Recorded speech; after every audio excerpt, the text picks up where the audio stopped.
Okay, good morning, everyone. Hello.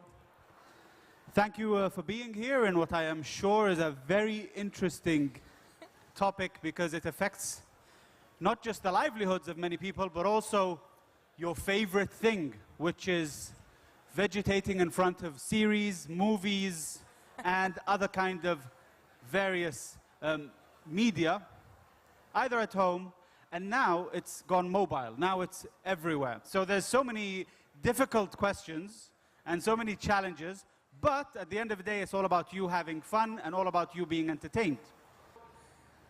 In 2012, Netflix spent $6 billion on original content. In 2015, they promised or took it up to $10 billion in original content. So stuff that only Netflix does. So the first question I'm going to ask is actually about money to both of our guests. And it is a simple one with your business. So for OSN already has a traditional business of network television. But these days, you have to be making content to be considered a player in the game, correct? Yes.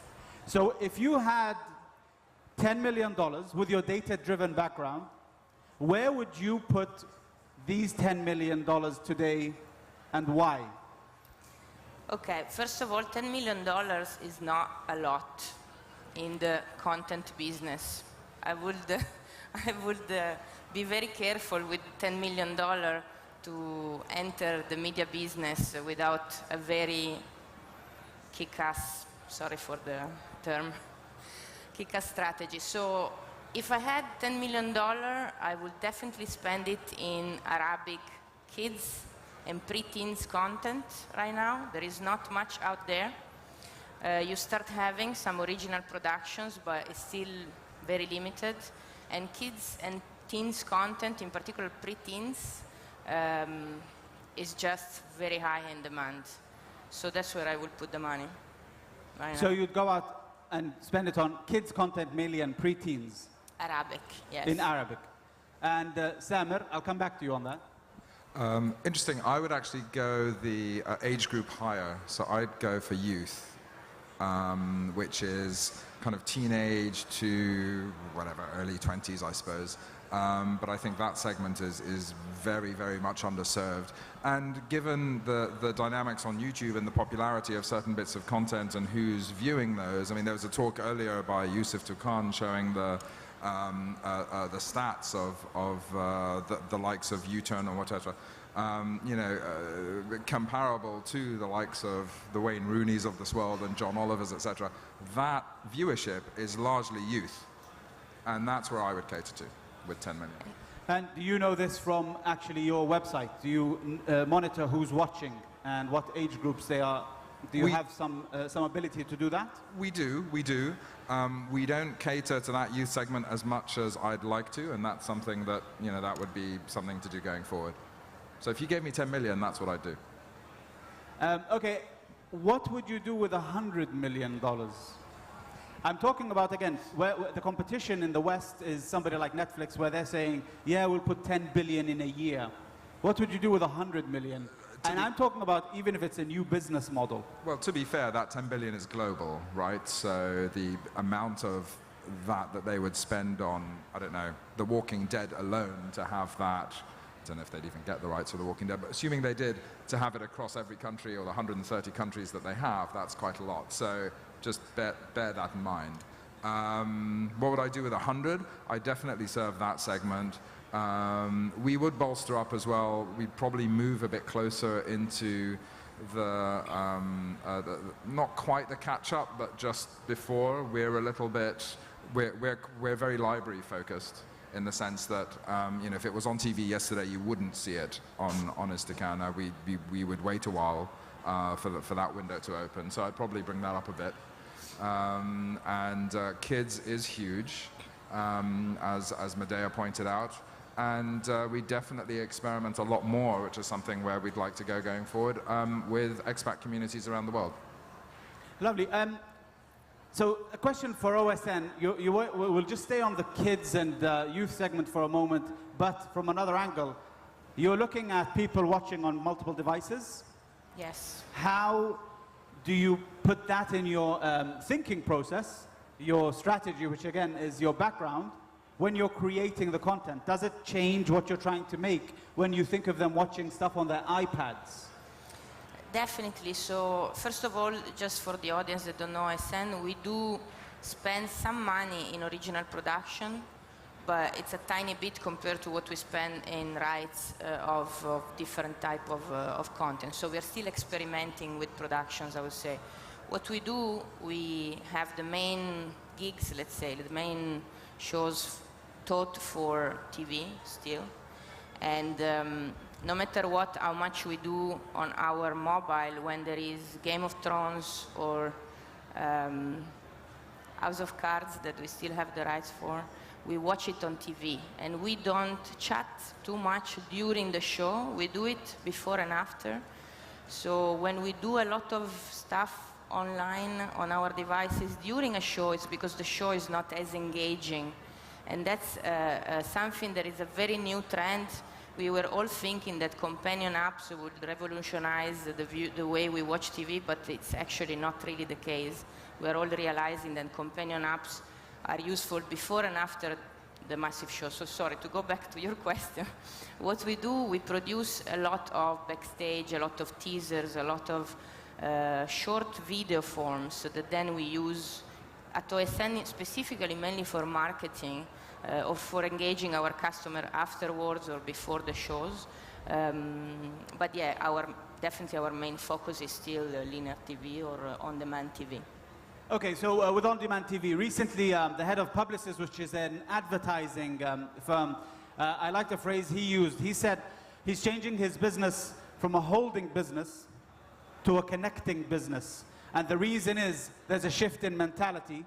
And when you have on-demand television, and I know this, I have a background in the same company actually, a lot of TV players, especially in this region, are still thinking in terms of what can I own and what rights can I buy to keep things away from everybody else. First, every other company, and even to limit what consumers can access.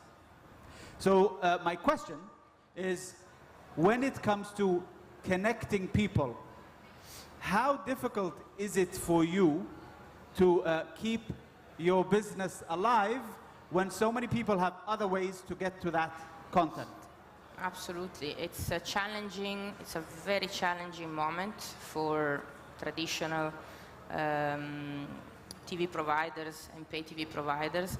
Now, the good thing for OSN in the region is that we still have a very low penetration in the high-income segment. And the high-income segment enjoys watching TV in a very pampered way, if you wish. So we're still pretty lucky in the region. We have a lot of room for these typical traditional families that want their boxes. They want to interact with digital media, but they still enjoy the service more than the piece of content on itself. And of course, the breadth of content. We have more than 150 channels, plus a library of thousands and thousands of titles on the box, as well as on catch-up on OTT.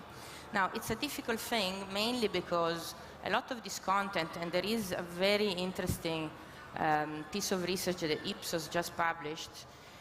Most of this content is available online for free, and it's pirate right and left in the region, outside the region, through VPN, without VPN, and this is killing the industry. It's not only killing the middleman, it's actually killing the content producers in the first place. That's why not a lot of people make a lot of money in the media business right now. 40% of respondents that are willing to pay for content, they say, why should I? It's everything on YouTube, it's everything online for free. And this is killing the industry, definitely not only the middleman. I was gonna ask you, Sam, but actually go ahead. What's your reaction to that? Well, it's not a surprise. We all know it. It's, I think, part of the evolution of the industry. If you look at how video was adopted in more developed markets, it went through not exactly the same, but a very similar phase. So back when I had dark hair and not gray hair, and I was a lot younger, it was normal for myself and my peers to pirate and to access content, largely because either we thought the content was too expensive, or especially because of the windowing strategies, came too late to us, right? So back in our day in 2000 and late 90s when I was a student, it took 6 months for something to go from cinema to DVD, or even longer sometimes. Okay, I didn't want to wait 6 months, and I didn't want to pay $40 for the privilege, so I'd go out and pirate because I could.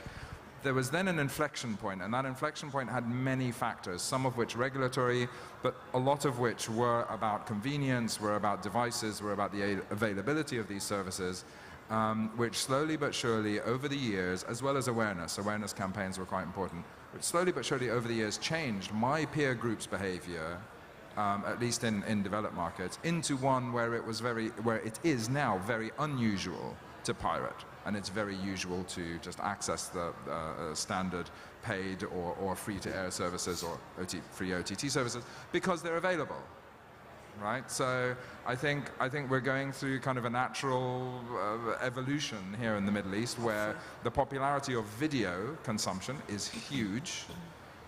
The popularity and of payments hasn't quite caught up.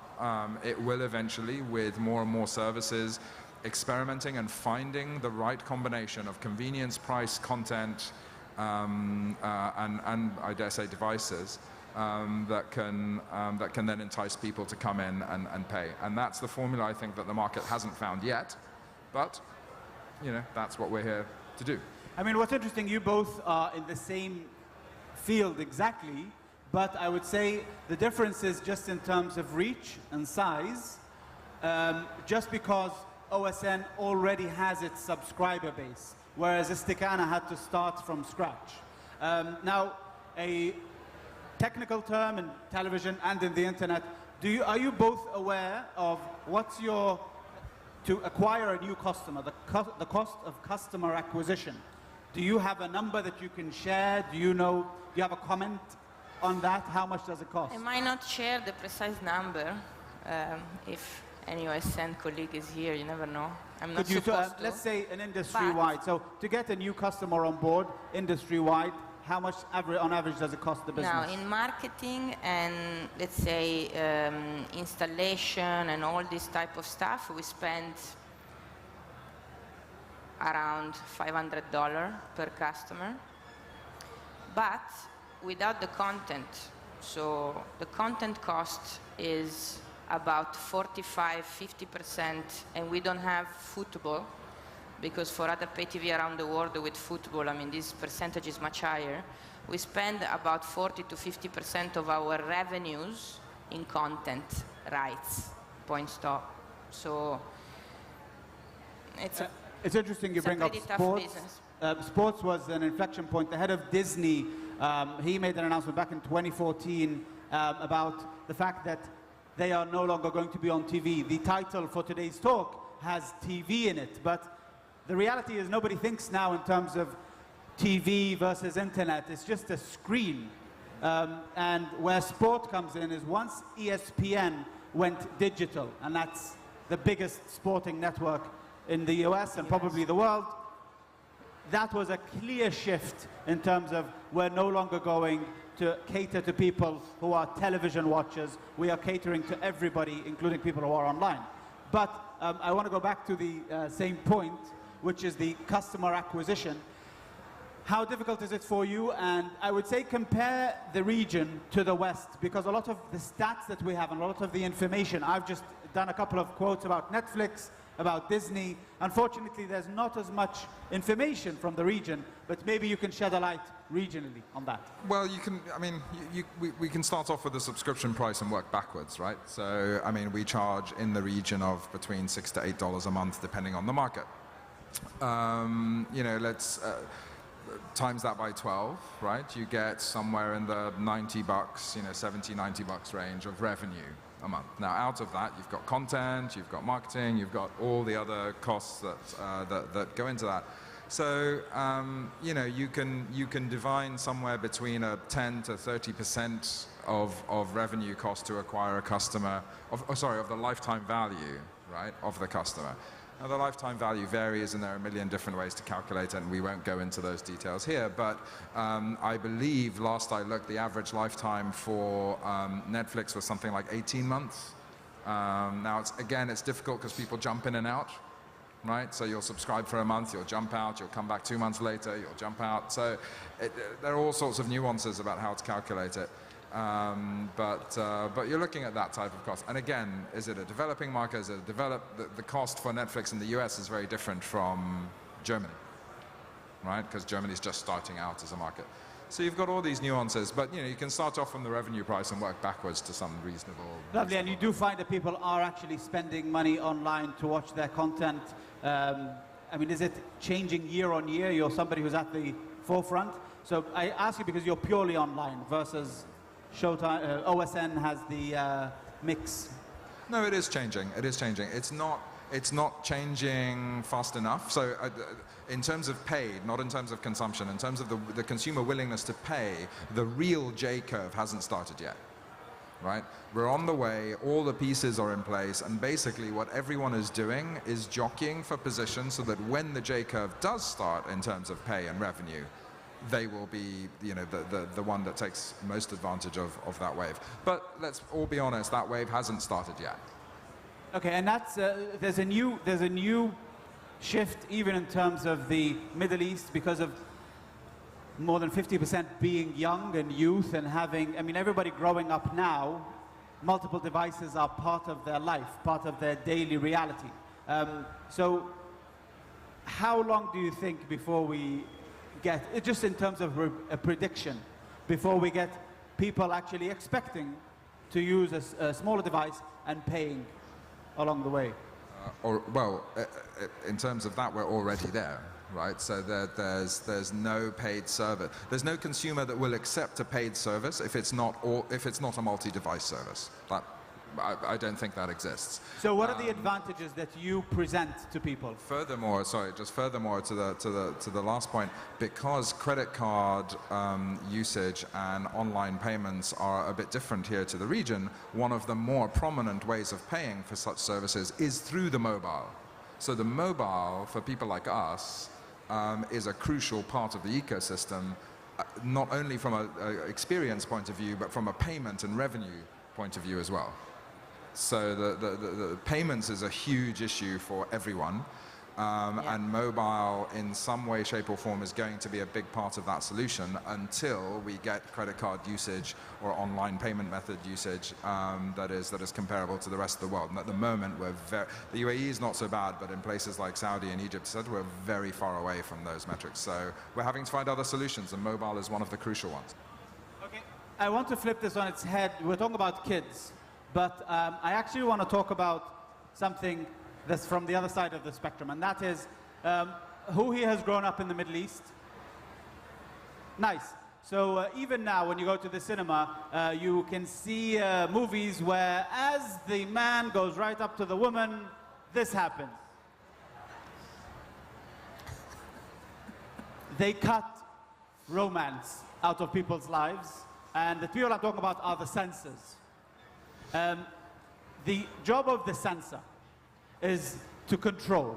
Now, how do you deal with this issue of what is and what isn't acceptable in the region, bearing in mind that now anyone can watch anything in reality?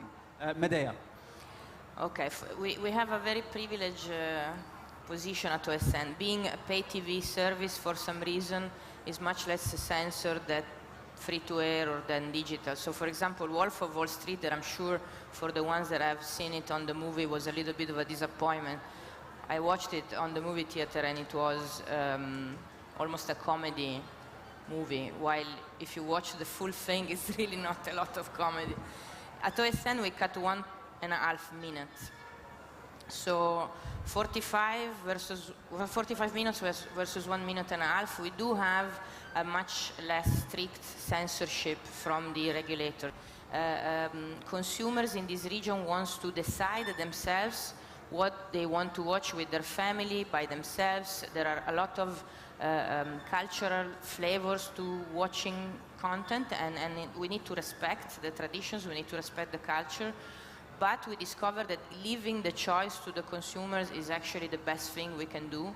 So the ones that are more conservative can just watch whatever it's appropriate for their families, and the ones that are a little less conservative can actually enjoy the real piece I'm actually content. curious, do you get complaints every year? Do you have some complaints about the content? Can I be very You can straightforward? yes? We run a lot of research on what the consumer wants. Now, of course, you have a bulk of consumers, in particular in Saudi and in very conservative countries that are very conservative, very religious. Probably they will never get OSN in the first place.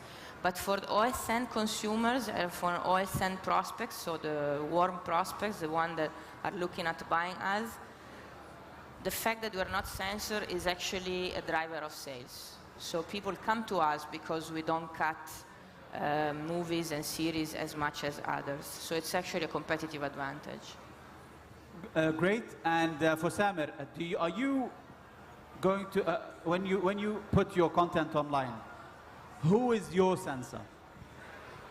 So we are, but we have a kind of, when we think of censorship, we think of censorship in structurally a very different way, because we source Arabic content, and in general, especially when it comes to sexualized content, Arabs self-censor. So you won't find that many Arab-produced series, films, documentaries, etc., that are heavily sexualized in the same way as, you know, HBO does, right?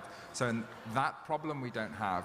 Where we do focus on censorship, and this is not talked about as much, is on the political side, right? So people do come to us, especially independents, with some very interesting pieces of content, some of which are racy politically, some of which would cross a line in some countries in terms of criticism of governments and how things are done, and we have to make judgment calls on that. So for us, the censorship, because the Arabs kind of self-censor the sexual stuff, is really a lot more on the political stuff.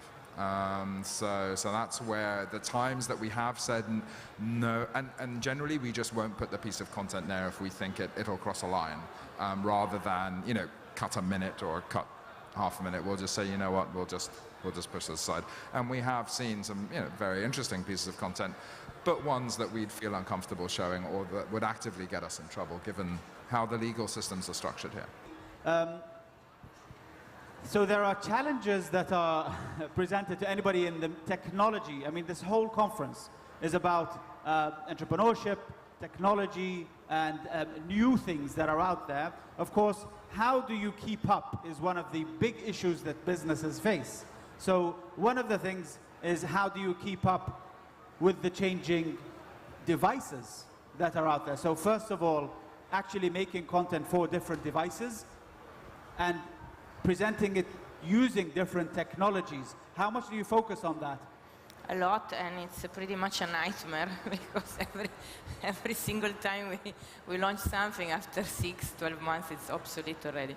So now, if you have the chance to start a business right now, don't think anymore mobile versus online versus OTT. Just think content and consumption, consumer side and production side, and depending on your segment, so your target segment, you study your target segment very well, and then you create experiences which mix all those kind of devices. Don't think anymore only mobile, only online, only TV. It doesn't work anymore. Now, for the old dinosaurs, of course, it's very difficult to evolve, but that's what we're all trying to do as quick as we can. Of course, when you have a big organization that is traditional in the approach, it takes a little bit more time. But at OSN, I have to say, we have already experimented a lot of different things. We launched OSN Play a long time ago, which is an OTT catch-up. We launched the Go, which is a pure OTT. We launched OSN On Demand. We launched OSN Stores. We're trying to keep up with what's going on. For a big company, of course, it's much more difficult than for a startup. So when you go as a startup, just don't think this way anymore. Go from a consumer and a production perspective, and match the two in a beautiful experience across devices. Samer, I like what you're saying about giving advice for people who are approaching these different devices. But for Samer, I'm sure you meet people who are wanting to give you content that they think is for a specific device. My question is, what is your advice for somebody wanting to approach you? Good question. Look, overall, the way we think about it is like Medea said, is about the experience. It's about the customer experience. Now, it's very easy to silo these experiences, and the reality is, especially in video, it's not as siloed. Well, especially for long-form premium content, the behavior is not as siloed as people think it is. So for short-form news, it's very siloed, right? I mean, AJ Plus is watched overwhelmingly on mobile, for instance. But when it comes to long form, people often discover on mobile, i.e. a lot of people would go on the Netflix app on their phone and add to their watch list, take off from their watch list. Did I watch this? Oh, this looks interesting, etc. And you can see that in the behavior, you can see that in analytics. They then go on to perhaps watch it on the big screen or watch it on a different screen. And what's happening more and more, and this is something for everyone to watch out for, is that people will start watching on the phone and they will fling it to their TV via Chromecast, Apple TV, and more devices that are coming on. And keep in mind, especially on Android, that for, in India, let's say, there's an Android being sold, I think, for 20 bucks, right? You get a Chromecast for 30 bucks. Suddenly, for 50 bucks, you can watch anything on the big screen. You turn any TV bought in the past 10 years, which has an HDMI input, into a OTT smart TV.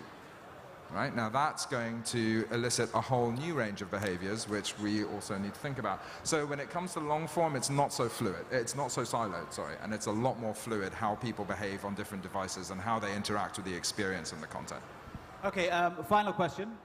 What risks are you going to be taking, and what risks would you like to see the Middle East to take in this line of business? So creating media online, what would help? The risk for us is doing this in the first place, I think. What risk? Look, the constant risk for us, or any content player, is the content itself, right? So, this is where we really rack our brains over time and time again. What content is going to work? Is this worth the money that is being asked for?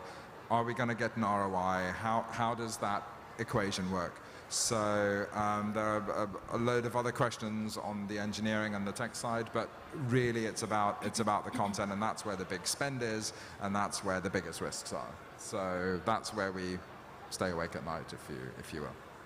And Medea, even if it's a partner that you'd like to say take a risk with you, that kind of question.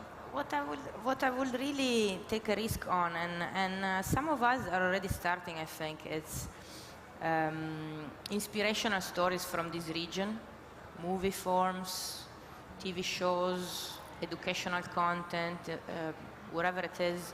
We do always get inspired. We started on YouTube. You can watch, U-Turn, Karabish, and all these guys are doing an amazing job, starting from comedy, which is already a good start. I love this type of initiatives. Of course, it's very difficult for them to survive only on YouTube based on advertising. When you want to expand, you need money from the consumer, in particular in the region. So I think a lot of the stories that we hear on the ground, amazing stories coming from the region, are not really going out of it, are not going anywhere. That's where I will take a risk, I think.